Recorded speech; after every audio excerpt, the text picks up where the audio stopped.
Salve, Rainha, Mãe de misericórdia, vida, doçura, esperança nossa, salve. A vós bradamos degradados, filhos de Eva, a vós suspirando, gemendo e chorando neste vale de lágrimas. E pois, advogada nossa, esses vossos olhos misericordiosos a nós ouvei. E depois desse desterro, mostrai-nos Jesus. Bendito é o fruto do vosso ventre, ó clemente, ó piedosa, ó doce sempre Virgem Maria. Rogai por nós, Santa Mãe de Deus, para que sejamos dignos das promessas de Cristo. Nós vamos pegar o livro de Juízes, capítulo 10, versículo 6. Juízes, capítulo 10, versículo 6. Livro de Juízes, capítulo 10, versículo 6. Os filhos de Israel fizeram de novo mal aos olhos do Senhor, servindo os Baal e os Astarote, os deuses da Síria, de Sidom, de Moabe, os deuses dos Amonitas e dos Filisteus, e abandonaram o culto do Senhor. A cólera do Senhor inflamou-se contra Israel. Ele entregou-os nas mãos dos filisteus e dos amonitas. Esses últimos oprimiram e esmagaram os israelitas naquele ano, e a opressão estendeu-se por 18 anos sobre os israelitas de além do Jordão, na terra dos amorreus, em Galaade. Capítulo 11, versículo 1. Jefté, o Galaadita, era um valente guerreiro, filho de Galaade e de uma meretriz. A mulher de Galaade deu-lhe filhos. Estes, tendo crescido, expulsaram Jefté, dizendo: Tu não herdarás nada na casa de nosso pai, porque és um bastardo. Jefté afastou-se de seus irmãos e fixou-se na terra de Tobi. Alguns homens miseráveis reuniram-se a ele e tomaram parte em suas incursões. Algum tempo depois, os amonitas entraram em luta contra Israel. Os habitantes de Galaade, vendo-se assim atacados, foram em busca de Jefté na terra de Tobi e disseram-lhe: Vem, serás o nosso chefe e combateremos os amonitas. Jefté, porém, respondeu: Vós, que sois meus inimigos, tendo-me expulsado da casa de meu pai, por que vindes a mim agora que estáis em aperto? Os anciões de Galaade disseram-lhe: Foi precisamente por isso que viemos agora ter contigo, para que venhas conosco e combatas contra os filisteus de Amon, contra os filhos de Amon, e sejas o nosso chefe, o chefe de todo o povo de Galaade. Jefté disse-lhes: Se vós me conduzirdes para uma luta contra os amonitas, e o Senhor nos entregar nas mãos, serei o vosso chefe. Os anciãos responderam-lhe: O Senhor seja testemunha entre nós, de que faremos tudo o que dissestes. E Jefté partiu com os anciãos de Galaade. O povo proclamou seu chefe general. E Jefté repetiu diante do Senhor em Masfa tudo o que acabara de dizer. Palavra do Senhor. Então, nós vamos ver no início da palavra, capítulo 10, versículo 6, que os filhos de Israel fizeram mal aos olhos do Senhor, seguindo os seus deuses, adorando os seus deuses, e mais, invocando sobre eles o espírito de que está escrito aí, vamos ver se vocês prestaram atenção, Astarote. O que significa esse espírito de Astarote? Nome estranho, né? Vocês sabem o que significa isso? Espírito de Astarote significa invocar um espírito de prostituição. Vocês estão entendendo? Um espírito de prostituição, um espírito de fornicação, onde a pessoa têm uma sexualidade totalmente desregrada, irregular. Então eles invocaram sobre eles esse espírito de Astarote. Então quero dizer para vocês que desde aquele tempo o povo já seguia um caminho diferente, como nos dias de hoje.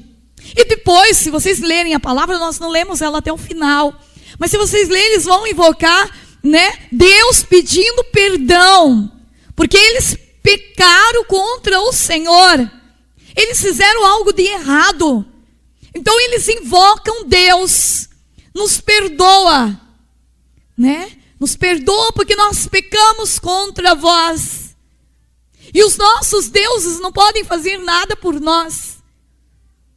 Mas eles pecam, eles se arrependem diante de Deus, mas eles continuam fazendo tudo errado de novo. Nos dias de hoje nós somos assim às vezes. Nós pedimos para Deus nos lavar do nosso pecado. Nós pedimos para Deus tirar de nós a marca original. E Deus, no nosso batismo, Deus quebra essa marca do pecado.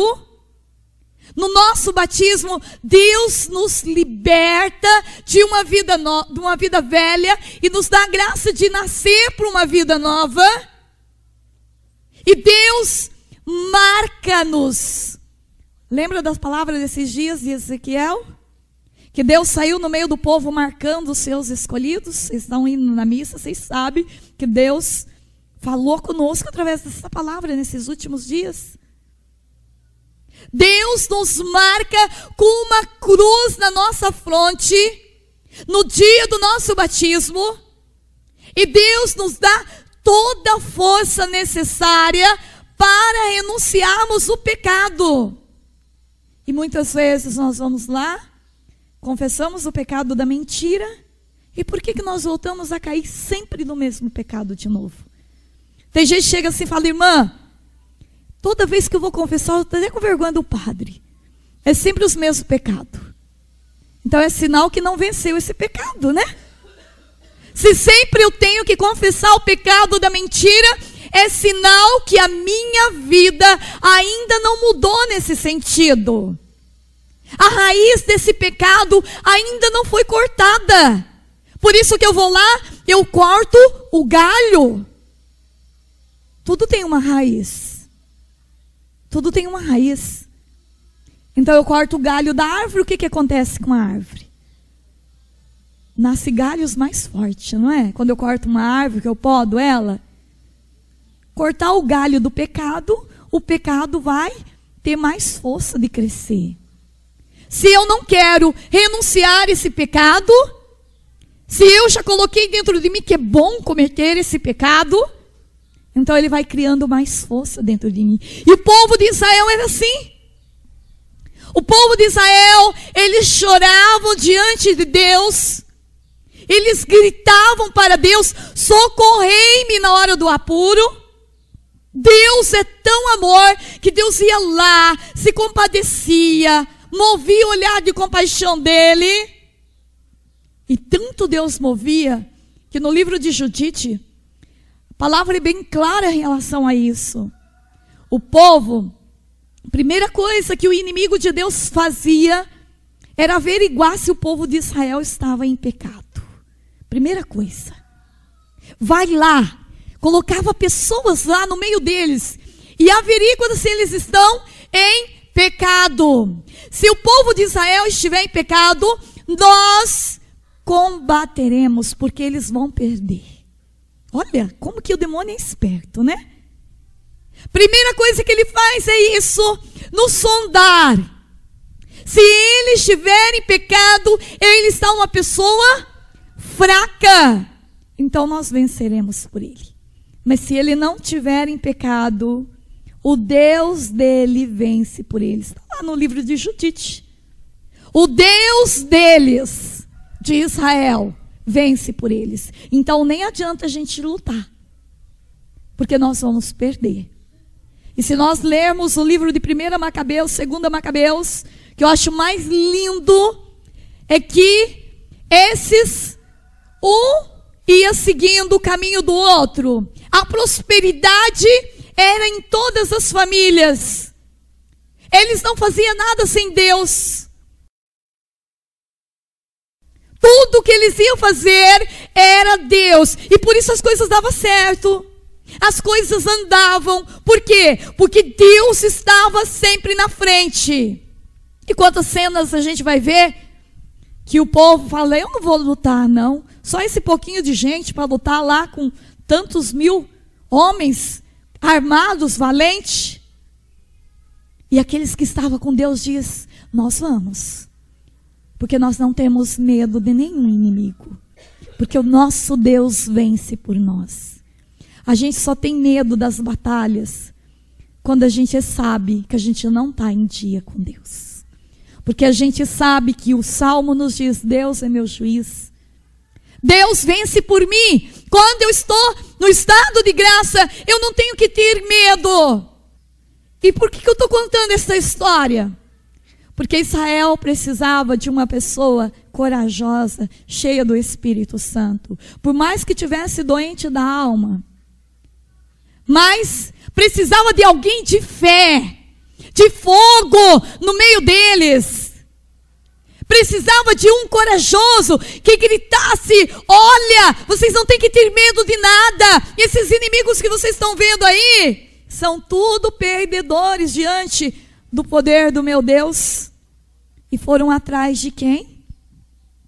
Qual que era esse homem de fogo que estava no meio deles? Jefité. Jefité era este homem de fogo que queimava a presença de Deus. Porque Jefité deixou o seu Deus curar o seu coração magoado e ferido. Imagina ele convivendo com seus irmãos por parte de pai, ouvindo seus irmãos, vai embora. Você é um bastardo dentro dessa casa. Vai embora, Jefité. Nós não queremos você aqui no nosso meio, porque você é filho de uma prostituta. Sai daqui. E a palavra diz que Jefité foi embora. Jefité teve que deixar também a terra dele, e Jefité saiu, foi embora. Imagina a dor que Jefité não saiu. A única coisa que ele tinha era o pai. Os irmãos. A mãe, talvez ele nem sabia onde que andava. Que a vida que a mãe levava. Jefité, ele percebe que a segurança dele não está nem na família, nem no pai, nem nos irmãos. Jefité percebe que a segurança dele está em Deus. E esse homem busca um encontro com Deus maior, ao ponto que os irmãos precisam da ajuda de Jefité e vai atrás dele. E Jefité, que estava curado, não se rende pelo orgulho. Não deixa que o orgulho, agora é minha vez de dizer não para eles. Agora sim eu vou dar o meu troco. Não. Jefité não age com coração assim.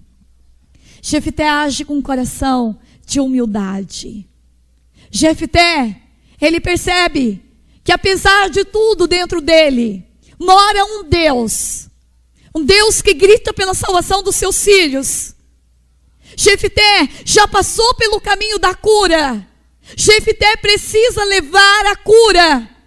E Jefité então começa a lutar por aquele povo de Israel. Só que numa das batalhas, Jefité tem que fazer, logo na frente você vai ver, tem que fazer um voto. No capítulo 11, versículo 29, a palavra de Deus diz assim: o Espírito do Senhor desceu sobre Jefité, e ele, atravessando Galaade e Manassés, passou dali até Masfa de Galaade, de onde marchou contra os amonitas.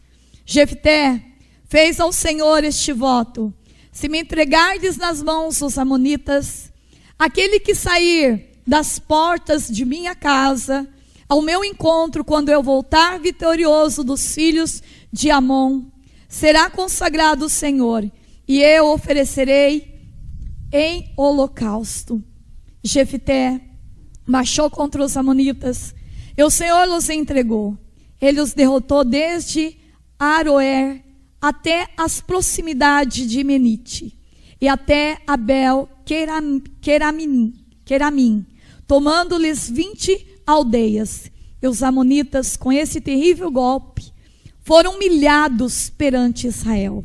Ora, voltando Jefité para sua casa em Masfa, eis que sua filha saiu-lhe ao encontro com tamborins e danças.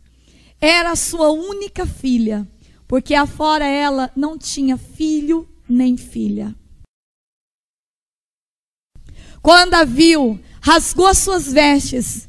"Ah, minha filha", exclamou ele, "tu me acabrunhas de dor. Estás no número daqueles que causam a minha infelicidade.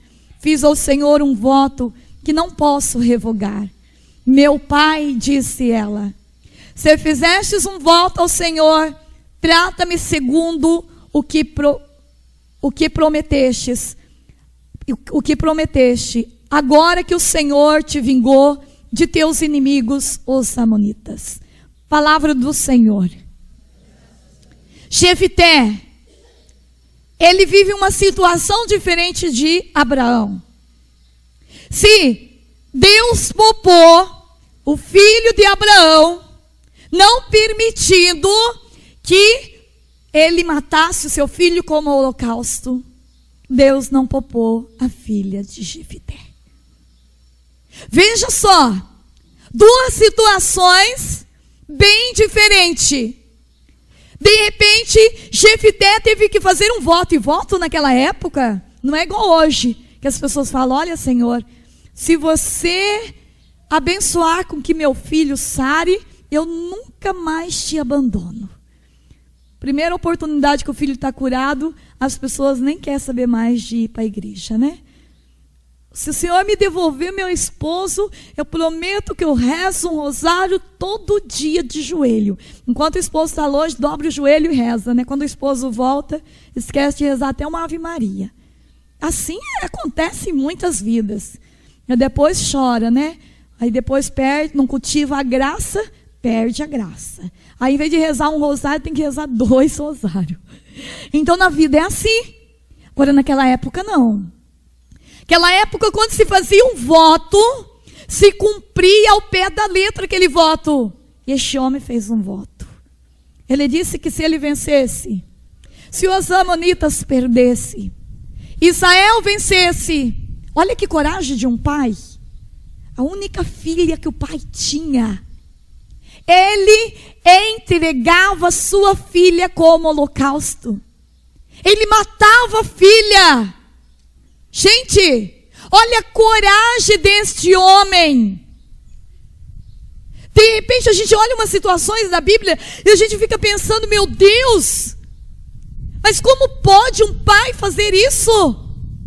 Eu penso que só faz isso uma pessoa que entra numa intimidade profunda com Deus e enxerga o que o tem no céu. Só tem coragem de fazer o que Deus pede um coração curado, um coração despojado. Este homem teve coragem porque ele estava curado. Ele podia ser um homem cheio de traumas e sequelas. Não! Ele era um homem curado. Ele era um homem libertado. E dentro da igreja, nós vamos nos deparando com situações, por exemplo, às vezes quando a gente olha para Santa Maria Gorete, né? Uma santa tão jovem, uma menina, de repente entra um cara dentro da casa dela, para tentar estrupar. Ela prefere a morte do que ser estrupada. Ela prefere segurar a virgindade dela, que ela sabia que era uma coisa preciosa para ela, do que se entregar ao pecado. Às vezes a gente não entende determinadas situações, mas por quê? O encontro com Deus nos leva a uma renúncia profunda. Olhando para Santa Maria Gorete, ela era apenas uma jovem, gente, uma adolescente, uma menina de 12, 13 anos. Olha para os teus filhos hoje nessa idade. Ainda viveu muito pouco para saber o que é bom e o que é ruim, mas ela já sabia que na vida dela o que era bom era ser de Deus. Ela prefere levar não sei quantas facadas no seu corpo do que entregar para aquele homem a virgindade dela, porque era sagrado. Muito mais do que isso, é preferível dar o nosso corpo, renunciar às nossas vontades do mundo, do que entregar a nossa alma a Satanás. E eu só tenho força de fazer isso se eu sou uma pessoa curada, como essa mãe educou essa filha, no amor.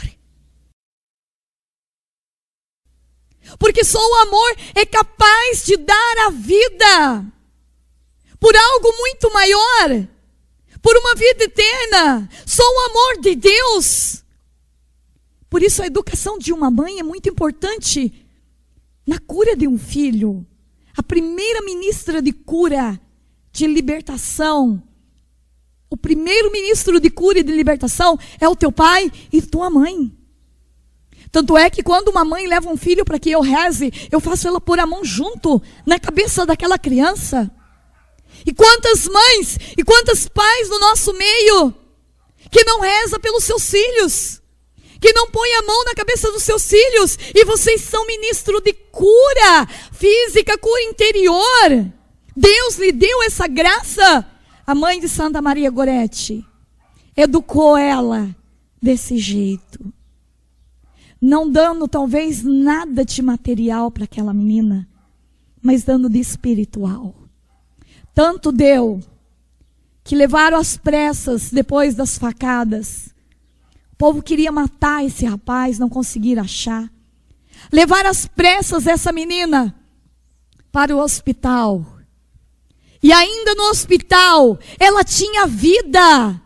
Depois de levar não sei quantas facadas, imagina, aquele coração ainda tinha força, ainda tinha vida para poder perdoar, para poder amar. Levando um padre no hospital, foi feita a cirurgia dela, tanto é que existe esta mesa de cirurgia se tornou num altar. A história de Santa Maria Gorete é muito comovente, porque o padre, ao confessar, olhou para ela e disse: Maria, você vai receber Jesus agora. Eu preciso saber, você perdoou esse rapaz que fez isso com você? Maria olhou para aquele padre e disse a mesma coisa que Jesus disse para o ladrão: eu não só perdoo, mas eu quero que ele entre no céu. Você imagina, talvez alguém faz uma coisinha de nada por nós, e nós já queremos vingança, nós já queremos destruir aquela pessoa, e nós esquecemos que a palavra de Deus, a única arma que vence o mal é o bem, é o amor. Não é a raiva que eu tenho, mas eu tenho que superar essa raiva, eu tenho que superar essa mágoa, eu tenho que superar esse meu ressentimento. Maria dá de graça a salvação para aquele homem. Aquele homem foi preso por 30 anos, foi condenado. Na prisão, ele teve um sonho com Santa Maria Gorete. E nesse sonho, Maria estava perdoando ele. E olhava para ele e dizia: você tem que se perdoar agora. Ele se converteu dentro da prisão. Ele se converteu e ele foi tão convertido que ele ganhou 3 anos. Em vez de ficar 30 anos naquela prisão, ele ficou 27 anos. Ele saiu dali e foi trabalhar no mosteiro para o resto da sua vida.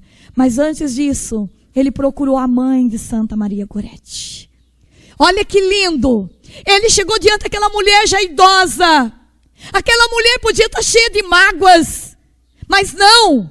Ela não deixou que a mágoa criasse um câncer no coração dela, mas ela se libertou da mágoa como? Perdoando. Ela mesma mandou dinheiro porque ele não tinha condição. para que ele fosse ao encontro dela. Ela amou aquele homem, ele pedindo perdão para ela, para aquela mãe. No dia da beatificação de Santa Maria Gorete, esse testemunho foi muito importante. No dia da canonização, aquela mulher já idosa ali, muito idosa, ali, com o coração curado, vendo a sua filha sendo canonizada, sendo santa, por causa do amor, por causa da bênção, do perdão que ela deu àquele rapaz. E mãe de Santa Maria Gorete, com certeza é uma santa que está eternamente com a sua filha no céu, e ninguém mais vai poder separar. Por quê? Porque ela também deu uma lição, a lição do perdão, do amor. Porque muito mais importante do que a filha era a certeza que ela estava no céu para sempre. Muito mais importante do que o mundo era a certeza que um céu esperava ela. Aquela mulher deu uma lição para a igreja. Sabe por que ela fez isso? Porque ela tinha um coração curado, libertado. Aí olhando agora para a história de Jefité, veja a educação que esse homem, que esse pai deu para esta filha. Me toca muito em ler essa palavra. Continua lendo comigo. Aqui o versículo da palavra de Jefité. A palavra vai continuar nos dizendo o seguinte. Versículo 37. E ajuntou. Então ela disse para o pai: se tu fizestes um voto, meu pai, tu deves cumprir. Ela podia ter olhado para o pai e falar assim: pai, que amor é esse teu? De dar eu agora, vai me matar. Ela podia ter odiado o pai, não podia? Não. Ela enxerga muito mais do que a salvação dela, é a salvação daquele povo inteiro. Ela tinha um olhar em Deus. E por isso, ela fala: pai, eu só quero te pedir uma coisa. Agora veja o que ela pede. Já juntou. Concede-me somente isto. Deixa-me que me vá sobre as colinas durante 2 meses para chorar a minha virgindade com as minhas amigas. Vai, disse-lhe ele. E deu-lhe 2 meses de liberdade. Ela foi com as suas companheiras e chorou a sua virgindade sobre as colinas. Passado o prazo, voltou para seu pai e ela cumpriu o voto que tinha feito. Ela não tinha conhecido o varão. Daqui veio esse costume em Israel, que todos os anos as jovens israelitas reúnem-se para chorar durante 4 dias a filha de Jefité, o Galadita. Vocês vejam que coisa mais interessante. Pai, me dê apenas um tempo para que eu chore a dor de nunca ter me casado. Ela tinha sonhos. Ela queria se casar. Ela queria ter talvez um esposo. Mas ela se rende. Quando a gente começa a olhar essas histórias, a gente começa a entender da onde sai tanta força. Hoje tantos jovens no mundo renunciando à sua liberdade de juventude para estar talvez numa comunidade como essa, numa congregação como a minha, servindo a Deus. Como a Toca de Assis, tantos jovens renunciando até mesmo às suas roupas. Quando você abraça eles, você sente até o cheiro dos mendigos, fica impregnado eles. Da onde vem esse segredo?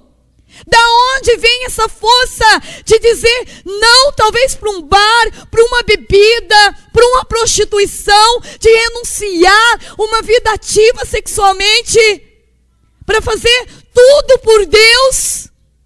Essa força só pode vir do céu, gente. Não tem explicação. Essa força não pode vir de homens. Às vezes as pessoas olham para a gente consagrado e pensam que é uma vida tão fácil viver uma vida consagrada. É um desafio. E eu penso que só consegue viver essa vida quem é muito equilibrado. Porque o mundo está aí, nos criticando, nos jogando um monte de coisa.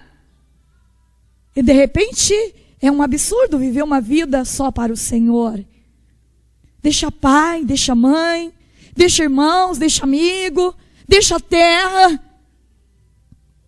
Isso só faz quem é apaixonado por Jesus. Só um coração curado é capaz de buscar o bem maior. É capaz de correr atrás do tesouro inesgotável. Só um coração que se encontrou com o amor de Deus é capaz de ter uma atitude como essa de Jefité. Gente, Jefité deu até a sua própria filha para resgatar um povo. Quantos jovens hoje têm dado a sua juventude para o Senhor, para resgatar almas e mais almas para Deus? E às vezes eu não tenho coragem de dar para Deus a minha televisão, aqueles programas mais depravados do mundo. Eu não tenho coragem de dar para Deus a minha novela para rezar um rosário junto com a minha família. Eu não tenho. Às vezes eu não tenho coragem de dar para Deus o meu vício do chocolate. Eu não tenho coragem de dar para Deus o meu vício da Coca-Cola, e assim vai indo. Porque me custa tanto. Se a gente lê Macabeus, nós vamos se deparar com uma mãe que deu 7 filhos para o Senhor, para não se render ao pecado. A mãe disse: filho, eles vão te matar, mas diga não para o pecado. Foi essa a educação que a mãe deu para o filho, e foi matando um por um. Quando chegou no caçula, a mãe disse: até você, diga não para o pecado. Eu prefiro perder os 7 filhos para os homens, para o mundo, do que perder 7 filhos para Deus. E por último, ela prega com a sua vida. Ela dá o exemplo. Por último, essa mãe também é sacrificada. O amor de Deus é exigente por nós. O amor de Deus hoje talvez não vai pedir o que pediu para Jefité. Talvez não vai pedir o que pediu para Abraão. Deus hoje sabe do que nós temos possibilidade de dar a Ele. Talvez Deus vai pedir o nosso pecado, que para Deus é muito mais importante hoje. A única coisa que Deus quer é o meu pecado. E para eu trilhar esse caminho de cura e de libertação, um dos passos importantíssimos é o sacramento da confissão e da reconciliação. Pessoas que não se confessam, pessoas que não se humilham diante de Jesus através do sacerdote, são pessoas muito doentes, até mesmo fisicamente. Porque o sacramento da confissão é um dos sacramentos, é o único sacramento que abre caminho para a cura interior, para a cura e libertação. Eu trabalho nesse campo já faz muitos anos de cura interior. Eu sou muito apaixonada por essa via, por esse ministério. Porque eu vejo quanto que a cura interior resolve o problema de saúde das pessoas fisicamente. Pessoas doentes da alma é pessoas doentes do corpo. Pessoas que às vezes têm um trauma de um medo, ela tem uma doença física, uma insônia, um problema de bronquite, e assim vai indo. São tantos os problemas que vai acumulando de traumas na vida do ser humano, que muitas vezes uma terapia de cura interior resolve mais do que muitos medicamentos na face da terra. E muitas pessoas estão assim, por falta de amor, por falta de escuta. Hoje já não se tem mais tempo de se conversar dentro de casa. As nossas casas hoje é uma confusão tão grande que às vezes a gente percebe que tem uma televisão no quarto, uma na cozinha, uma na sala, uma na... Só não tem na despensa porque tem alimento, porque senão tinha uma na despensa também. É rádio, cada um está criando o seu individualismo. Antigamente era uma televisão para a família inteira, pelo menos a família inteira sentava ali para ver o jogo ou qualquer coisa junto. Hoje não, cada um quer ver o seu programa. E o inimigo está entrando assim, dentro das famílias, Hoje já não se conhece mais as histórias do seu passado, do seu antepassado. Antigamente as pessoas mais velhas aqui, há de convir comigo. Antigamente os nossos avós sentavam para contar história para nós. Eu me lembro da minha avó que sentava, quantas noites, naquela época eu não tinha televisão. E eu não sou tão velha assim. Não tinha televisão, morava no sítio. Gente, que coisa mais gostosa. A minha avó sentava e contava, toda noite nós queríamos ouvir história. Contava a história de como ela fazia, de quando ela era criança, dos meus bisavós. Quem senta hoje para contar história para os seus filhos? Muitas vezes, nós não criamos mais esse hábito. Se eu perguntar aqui, você conhece o nome dos teus avós, dos teus bisavós, dos teus tataravós? Muitos não conhecem nem o nome. Imagina a história. E eu preciso saber que bagagem eu carrego nesta minha história. Para esse processo de cura, eu preciso conhecer a minha raiz. Na tua árvore genealógica, o que você tem? Alcoólatras, drogados, prostitutas, ou tem santos, mártires, pessoas de oração, de rosário diário. O que você tem dentro da tua história? Cada um de nós temos uma história. Você não veio no mundo por acaso. Você não tem esse nome por acaso. Mas, irmã, eu não gosto do meu nome. Já não tem aceitação, às vezes, nem no nome, né? O sobrenome, às vezes, você nem gosta de falar. Tem vergonha. Mas é a tua história. E você tem que amar a tua história. Quantas pessoas que não gostam do seu nome? Quantas pessoas reconhecidas por apelidos? Esses dias morreu um rapaz lá na minha cidade, em Iepê. E todo mundo, né, o padre querendo saber o nome do rapaz, só conhecia o rapaz pelo apelido. Ninguém sabia o nome do rapaz para celebrar a missa. E quantas pessoas são assim? Agora, atrás de cada apelido tem um trauma. Ninguém é chamado por apelido porque gosta. Ou tem trauma do nome, ou tem uma história, alguma coisa aconteceu. Mas Deus tem poder de entrar também nesta via e curar você do trauma do teu nome. Vocês conhecem a história de Jabes? Sim ou não? Conhece? A história de Jabes está no livro de 1 Crônicas, capítulo 4, se não me engano. Vamos pegar lá? Livro de 1 Crônicas. Essa é uma oração de muito poder, de muita cura interior, principalmente para quem tem trauma do seu nome. Nós vamos ver nessa história, 1 Crônicas, acharam? Capítulo 4, versículo 9. A história de Jabes. Se vocês lerem Crônicas, vocês vão ver que Deus no primeiro capítulo está falando só sobre genealogia. Porque será que Deus cuidou? Às vezes a gente começa a ler essas genealogias, é tão chato, né? Ficar lendo esse monte de nome que a gente não entende. Mas é importante. Se Deus colocou, é porque faz parte da tua história. Você também tem que escrever a tua genealogia no livro da tua vida. Você também tem que conhecer e deixando para os teus futuros filhos, para os teus futuros netos. A palavra diz assim: Jabes foi mais ilustre que seus irmãos. Sua mãe lhe deu o nome de Jabes, dizendo: é porque eu dei à luz com dor. Jabes invocou o Deus de Israel: se vós me abençoardes, alargando os meus limites, se vossa mão estiver comigo, para me preservar da desgraça e me poupar da aflição. O que tem um monte de pontinho, né? Significa que ele continuou a oração. Não sabemos o que ele rezou, mas ele continuou a oração. E Deus lhe concedeu o que tinha pedido. Palavra do Senhor. A palavra Jabes, em hebraico, significa dor. Abençoar, na palavra de Deus, significa conceder uma graça sobrenatural. Significa que Jabes era um homem doente da alma e precisava de uma cura interior.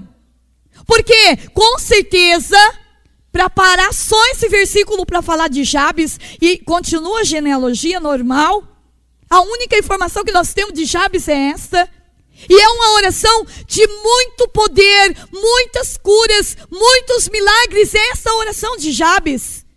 Nós devemos escrever isso nas nossas casas e ler, decorar, memorizar, trazer no nosso coração essa oração de Jabes, que diz: se vós me abençoardes, alargando os meus limites, se vossa mão estiver comigo para me poupar, me preservar de toda desgraça e me poupar de toda aflição, eu serei um homem curado, Deus.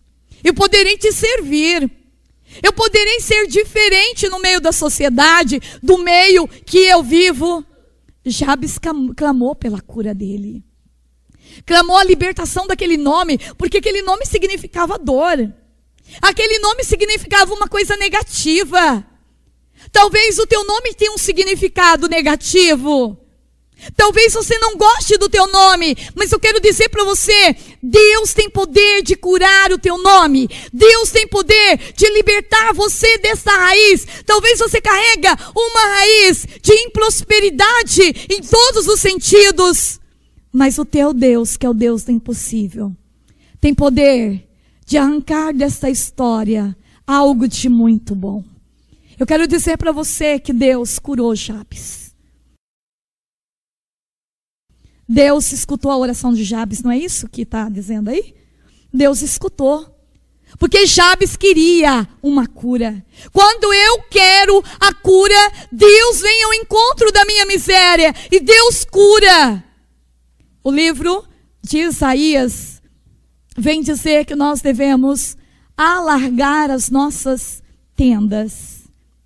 Nós nos limitamos nas coisas. Nós não temos alargado as nossas tendas, as nossas estacas. Nós construímos às vezes uma casinha assim e nós queremos só aquilo dali. Você experimentou de Deus, tá bom, tá muito bom, mas tem que ir em busca de mais. Você recebeu uma cura, tá ótimo, mas tem que ser curado mais. Você fez uma hora de adoração ao Santíssimo, tá maravilhoso, mas adore mais. O que Jabes pediu é uma oração de audácia no espírito. Alargai os meus limites. Alargai as minhas tendas. Alargai. Santa Teresinha um dia escreveu uma carta para o sacerdote. E ela disse para o sacerdote, com toda a audácia do coração dela: alarga tuas tendas. E ela deu exatamente essa palavra de Isaías. Vamos pegar ela? Essa palavra de Isaías foi exatamente esta palavra que ela deu. Isaías, vamos achar aqui. Quem souber, quiser falar. Você sabe onde está essa palavra? 54. 54, versículo 2.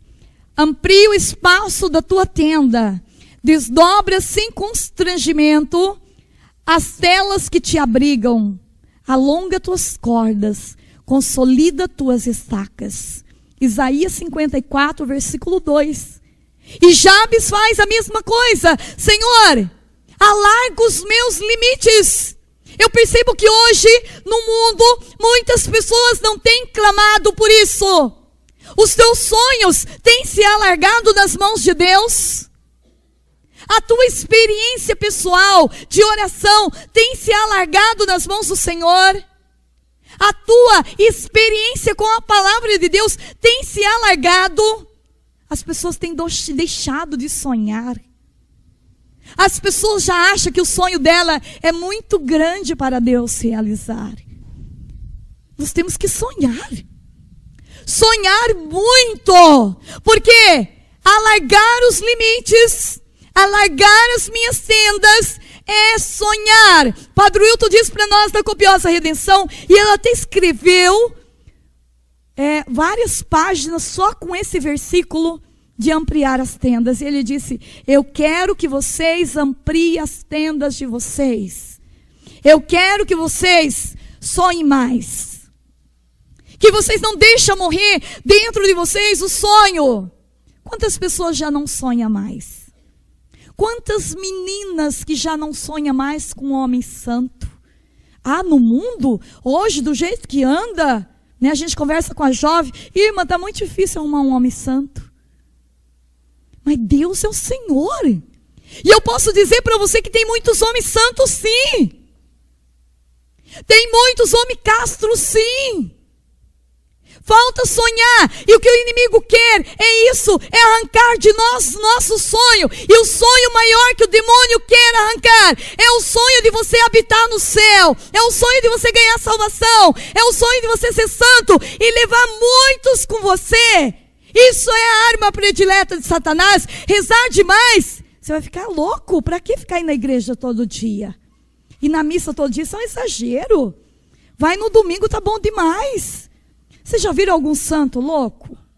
Vocês já viram algum santo desequilibrado por rezar muito, fazer jejum? Eu nunca vi. Todas as pessoas que procuram psicólogo, psiquiatra, são pessoas longe de Deus. Porque as pessoas que mais rezam, eu tenho sentido isso.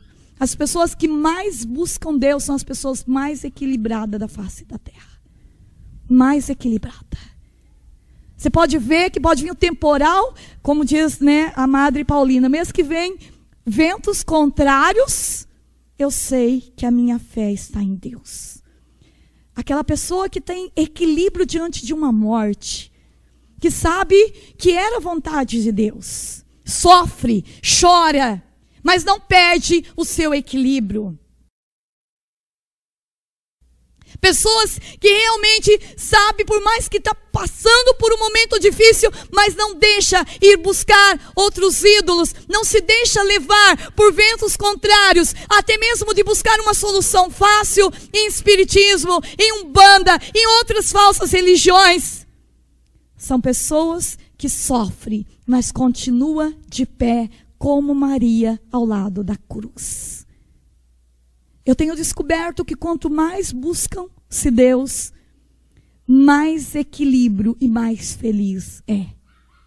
A coisa que eu acho mais lindo é ver uma pessoa que você vê que na casa dela está tudo dando errado, mas ela está ali, com o terço dela na mão. Olha, irmã, eu não deixo o meu Deus por nada. Nada vai me tirar da missa, nada vai me tirar dos sacramentos, porque eu sei que pela minha oração, um dia Deus vai fazer com que minha família seja uma família que serve o Senhor. Que eu possa proclamar aquele versículo: eu e minha casa serviremos ao Senhor Jesus.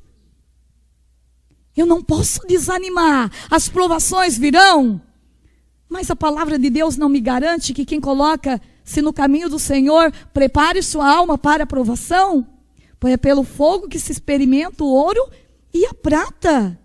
Às vezes as pessoas começam a caminhar com Deus como vai acontecer uma coisa mágica, né? Tudo vai melhorar. Tem gente que a gente começa a acompanhar, fala: irmã, depois que eu comecei a caminhar com Deus, tudo piorou. Que bom, né? Porque uma casa para pôr em ordem, ela tem que ser desorganizada inteirinha. Não é? Tem que tirar a cadeira do lugar para tirar a sujeira dos cantos. É assim. Porque agora, quem vai pôr em ordem a tua casa é Deus. Mas você não pode desanimar. É só o início que acontece todos esses momentos difíceis. Depois vai ficando melhor. As provações vêm. As purificações vêm. Mas depois que a gente vai aprendendo a como lidar com elas, é até gostoso. Porque a gente sabe que está sendo purificado essa alma, para que eu não tenha que ficar lá no purgatório para ser purificada. Eu já começo a entender que o sofrimento é uma via riquíssima, que me leva a experimentar o consolo de Deus. O sofrimento me leva a experimentar o amor de Deus. Qual é a hora que você mais experimenta o colo de Deus? É a hora da tua dor, não é? que você está sozinha lá chorando, que não tem mais, acabou todas as alternativas da face da terra, só resta a alternativa de Deus. Aí você tira uma palavra e a palavra diz para você: filha, eu te amo, eu te aprecio. Você fala: nossa, se derrete de tanto chorar, mais ainda, né? Porque Deus convence o nosso coração, né?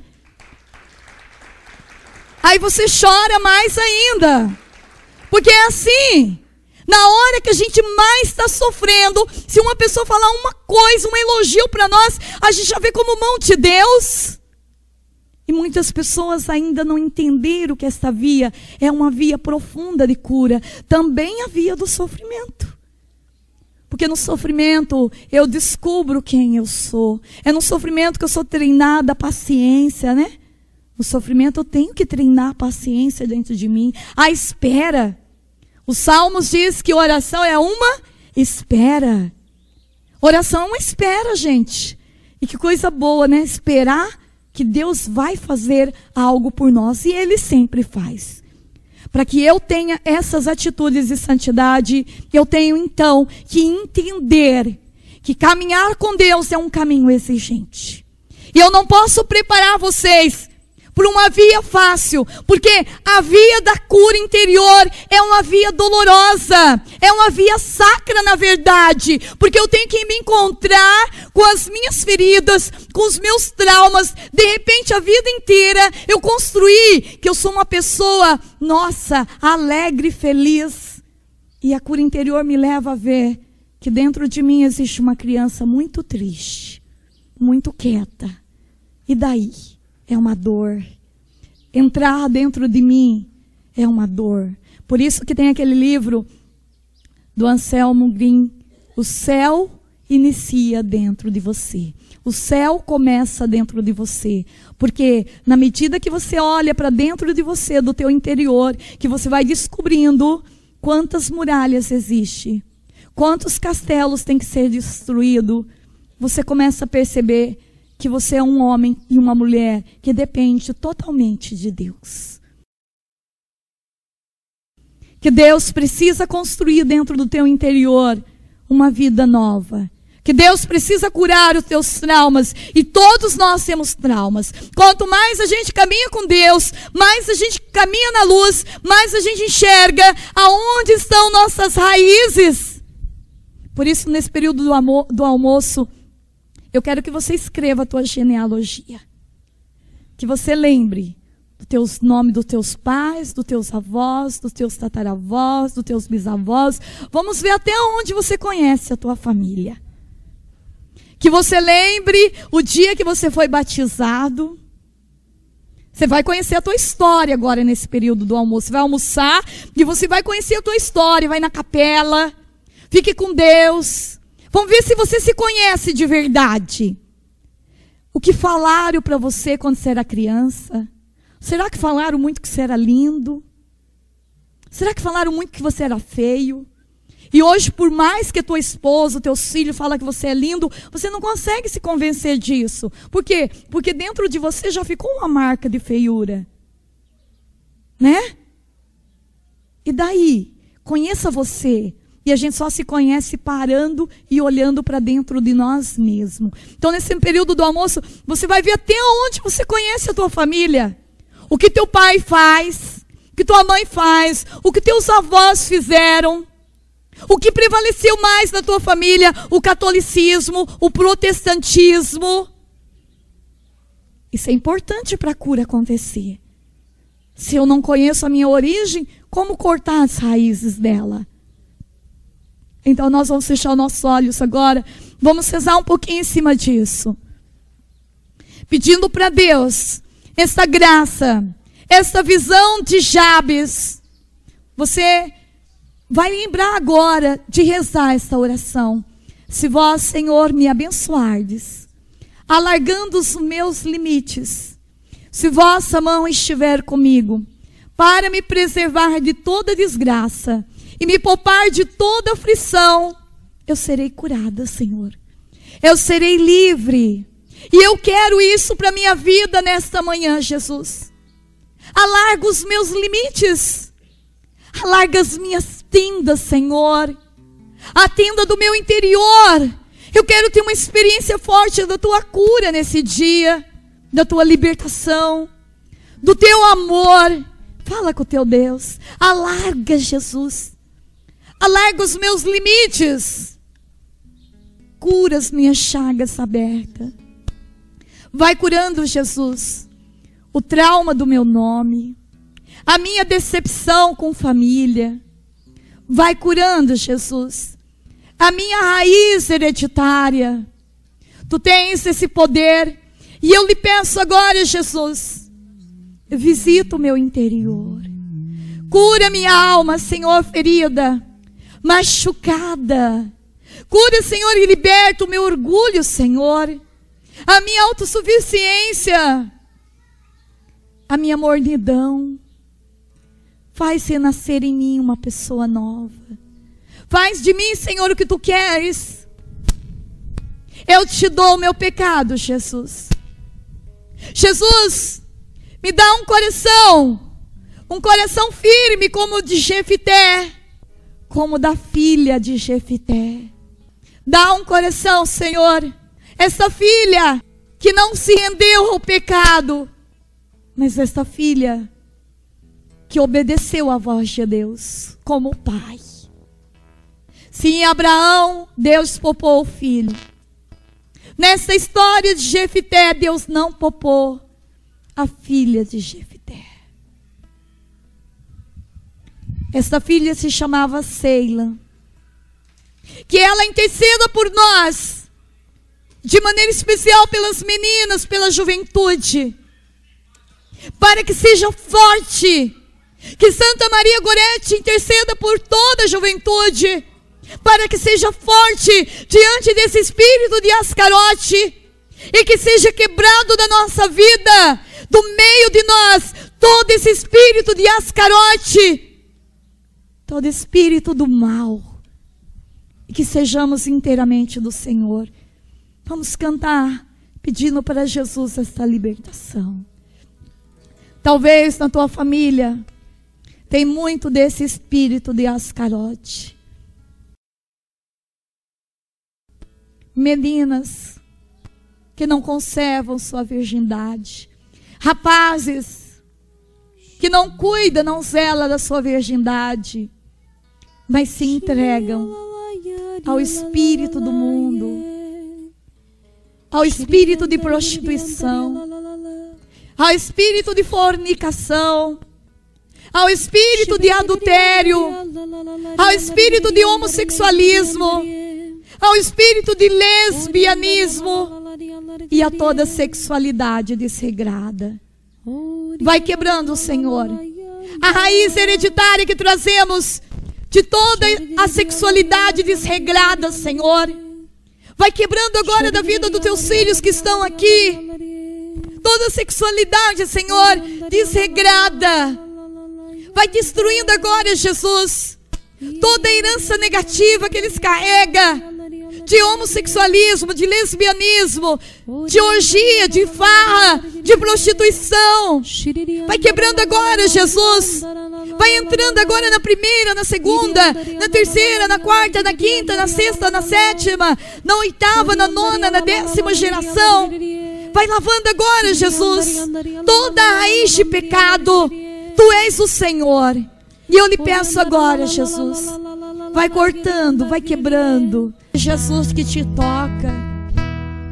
É Jesus que arranca de você essa aflição, essa desgraça que pesava sobre você, do mesmo jeito que pesava na vida de Jabes. Deus te cura. Deus te toca. Deus te ama, filho.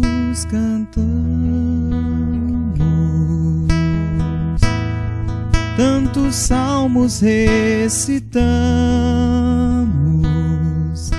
falando da misericórdia infinita de Deus. Tantos hinos cantamos,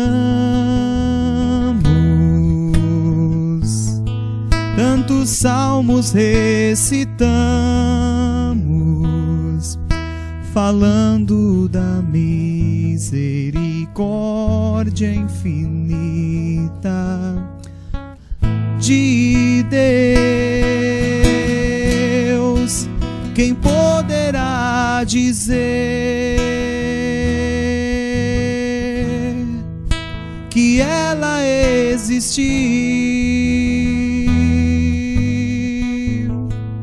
Foi uma pequena gota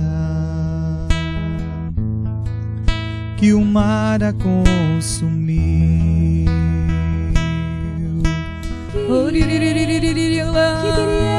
Senhor, me mostra muitos anjos no meio de cada um de vocês. Eu vejo pessoas com vestes pretas. Jesus, vestes de luto, de quem já tinha morrido espiritualmente, de quem já não acreditava mais no poder de Deus. Os anjos estão tirando essas vestes de luto, de morte, está dando a você, colocando em você vestes brancas de ressurreição, vestes de libertação, de cura. Deus está tirando de você os pesos que o passado, que o antepassado pesava sobre a tua vida.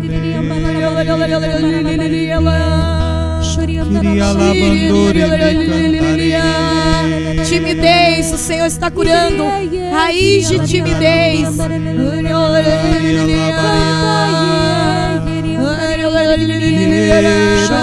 Curando tua vergonha de falar em público.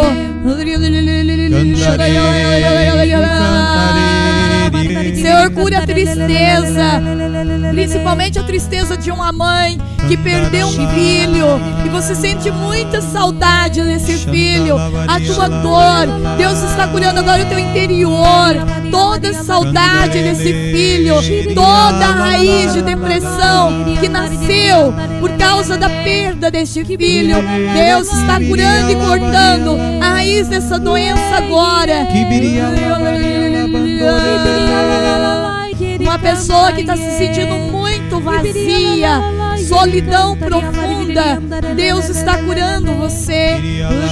Sinta a paz agora. Teu coração está recebendo, a presença de Deus está te envolvendo, a sombra do Altíssimo te envolve. E você é revestido da couraça da justiça agora, do capacete da salvação, da espada do Espírito.